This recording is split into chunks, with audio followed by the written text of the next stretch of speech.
Good day, welcome again to UP Math. So this time I'm going to teach you how to determine the signs of trigonometric functions in different quadrants. Now, why is this important? Saan ba natin ito gagamitin?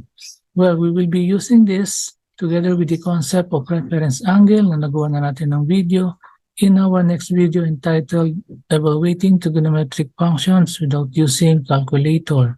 In other words, kailangan natin itong concept na to, pati yung sa reference angle para maintindihan natin yung susunod na video, okay? So without further ado, let's get started. So how do we determine the signs of trigonometric functions?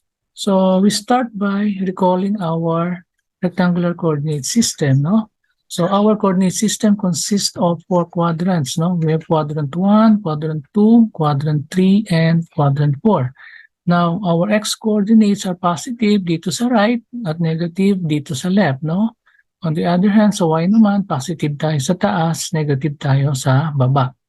Now, this is very basic, no? But sometimes we need to be reminded kasi kung minsan kahit na gaano ka-basic yan, minsan nakakalimutan natin, okay? Oh, now, paano ba natin i-connect, no? Itong mga signs na to sa signs ng 6 trigonometric functions natin. Notice that they are written in pairs, no? We have sine, cosecant, cosine, secant, tangent, and cotangent. Why? Because they are reciprocal functions, no? And reciprocal functions have the same sign. Pareho lang ng sign yan, okay? Oh, now, paano natin ngayon ito i-connect? So just think of your sine theta as your y-coordinate, no? And your cosine theta as your x-coordinate. So what do I mean by this? So for instance, no, kung saan positive ang y natin, y-coordinates natin, our sine theta follows, no? Ganun din ang sign ng sine theta natin. So saan ba positive si y? Positive si y sa first and second quadrant. And so, our sine theta, no? Kasi nga sinusunod lang niya si y. So, positive si sine sa Q1 and Q2. Okay? Now, saan negative si sine theta?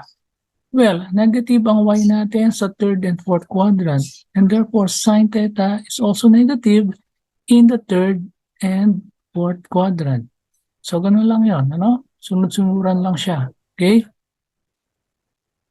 Now, for cosine naman, si cosine naman sumusunod kay x, no? Whatever is the sign of x, yun din ang magiging sign ni cosine. So, saan ba positive ang x natin? Positive ang x-coordinate natin sa first and fourth quadrant, di ba?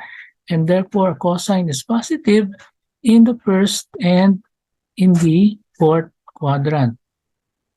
Now, saan negative ang x natin?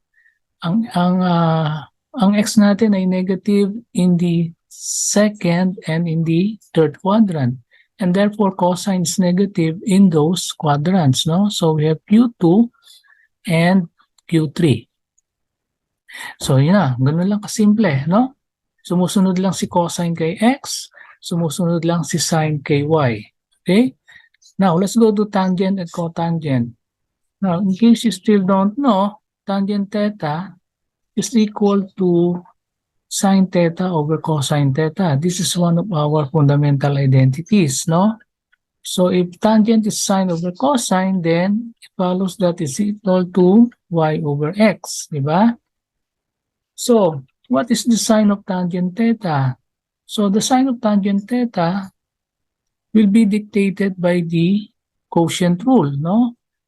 Remember sa quotient rule natin, like sign positive, unlike signs negative. So, kailan ba magiging positive ang y over x natin? Siyempre, pag pareho ang sign ng x and y mo. At saan pareho ang sign ng x and y natin? Pareho ang sign ng x and y natin in the first and in the third quadrant, right? Kasi dito, pareho silang positive. Sa third quadrant, pareho silang negative. And therefore, tangent theta is positive in the first and in the third quadrant. Okay? Q1 and Q3. And saan negative? ang y over x natin, negative ang y over x natin in the in the fourth quadrant. Why? Kasi dito magkaiba ang sign nila, no? Y is positive here and x is negative here. So that makes y over x negative, no? Same is true in the fourth quadrant. X is positive here and y is negative here, no? Kaya ang quotient nila, negative. So tangent is negative in the second quadrant and in the fourth quadrant. And that's it, no? Ganyan lang mag-determine ng sign ng ating 6 trigonometric functions. So, let's have examples, no? To further understand this. Ganyan. Okay, example 1. Determine the sign of the following trigonometric function values. Now notice na meron tayong rectangular coordinate system, no, dito sa right side, indicating the degree interval in each quadrant, no? So like for instance, in the first quadrant, we have from 0 to 90 degrees. In the second quadrant, we have from 90 to 180. In the third quadrant, we have 180 to 270. And finally, in the fourth quadrant, we have 270 to 360 degrees or 0, no? Now, saan ba natin ito gagamitin? Well, this will serve as a guide, no, para malaman natin kung saan ba magpo-fall itong mga degrees na nilagay natin dito sa particular problem na to. So, like for instance, for letter A, what is the sign of sine 50, no? So, first, we need to locate 50 degrees. 50 degrees is somewhere in the first quadrant kasi ang first quadrant natin ay from 0 to 90, no? And we said a while ago that the sign of the sine function follows the sign of the y coordinates, no? So since the y coordinates are positive in the first quadrant, then sine 50 is positive. Now, for cosine 110, ang 110 degrees is somewhere in the second quadrant, no? Kasi ang second natin is from 90 to 180. And cosine follows the sign of the x-coordinates naman, di ba? Since the x-coordinates are negative in the second quadrant, then cosine of 110 is negative. Okay? Now, let's go to letter C, tangent of 200. 200 degrees is somewhere in the third quadrant. And what is the sign of tangent 200? Remember that tangent is sine over cosine or y over x. And therefore, it follows the sign of the quotient rule, no? Pag magkaiba ang sign ng x and y natin, negative siya. Pagka parehas, positive, no? Now, since in the third quadrant, parehong negative ang x and y natin, so ang quotient nila ay positive. Therefore, tangent 200 is positive, no? Now, let's go to letter D, E, and F. So, these are reciprocal functions of the basic three trigonometric functions. So, cosecant of negative 50. Negative 50 is somewhere in the fourth quadrant, no? Why? Kasi ang rotation natin dito ay clockwise na, no? So, pababa na tayo from 0, pababa tayo. So, negative 50 is somewhere in the fourth quadrant.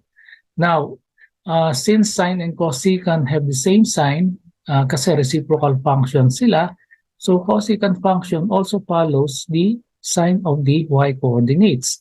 And since the y coordinates are negative in the fourth quadrant, then cosecant is negative. Cosecant negative 50 is negative. Now, let's go to secant of negative 110. Negative 110 is in the third quadrant, no? Again, rotation is clockwise, so that will fall in the third quadrant.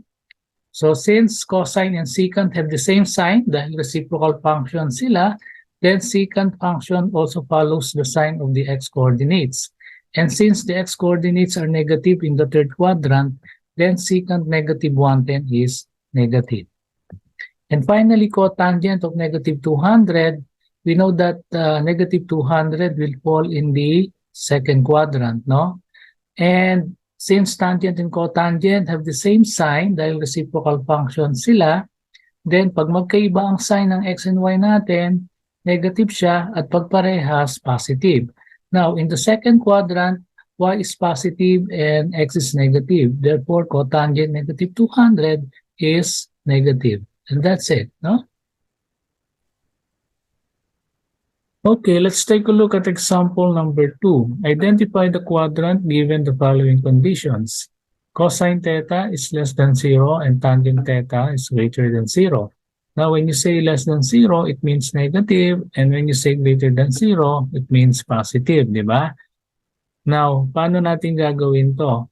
Well, all we have to do is to get the intersection of these two conditions. So, paano yon? The cosine function is less than 0 or negative in the second quadrant and in the third quadrant, di ba? Why? Kasi ang x coordinates natin ay negative dito sa dalawang quadrants na to, no? And tangent is positive in quadrant 1 and in quadrant 3, no? Why? Kasi dito, pagkapareho ang sign ni x and y, di ba? So what is the intersection of these two conditions? Quadrant 3. So the answer is quadrant 3. So ganun lang, no? Now let's go to letter B. The sine function is greater than 0 or positive in the first quadrant and in the second quadrant. Why? Kasi ang y natin positive yan sa dalawang quadrants na yan. And cotangent is negative in quadrant 2 and in quadrant 4. Why? Kasi magkaiba ang sign ni x and y dito sa dalawang quadrants na to. So what is the intersection of these two? Quadrant 2. Okay, so the answer is quadrant 2. And finally, for letter C, we have secant theta is less than 0 and cosecant theta is greater than 0. Now, secant is the reciprocal function of cosine. So pareho sila ng sine. And cosine is negative in the second quadrant and in the third quadrant, no? And cosecant is the reciprocal function of sine. And sine is positive, sine theta is positive in the first quadrant and in the second quadrant. So what is the intersection of these two? Quadrant 2. Okay, and that's it, no? Quadrant 2. Okay, so after watching this video, I hope na-realize nyo na hindi naman kailangang i-memorize ang signs ng trigonometric functions, no? As long as you know kung saan positive or negative si x coordinate sa ating coordinate system, then sumusunod lang si cosine function. In the same manner, kung saan positive or negative ang ating y coordinates, sumusunod lang si sine functions. Now, as I said, no, a while ago, saan ba natin gagamitin ito? So gagamitin natin tong video na to in our next video entitled Evaluating Trigonometric Function Values Without Using Calculator. So watch out for that, no? So for the meantime, thank you for watching. Don't forget to share, like, and subscribe. Bye!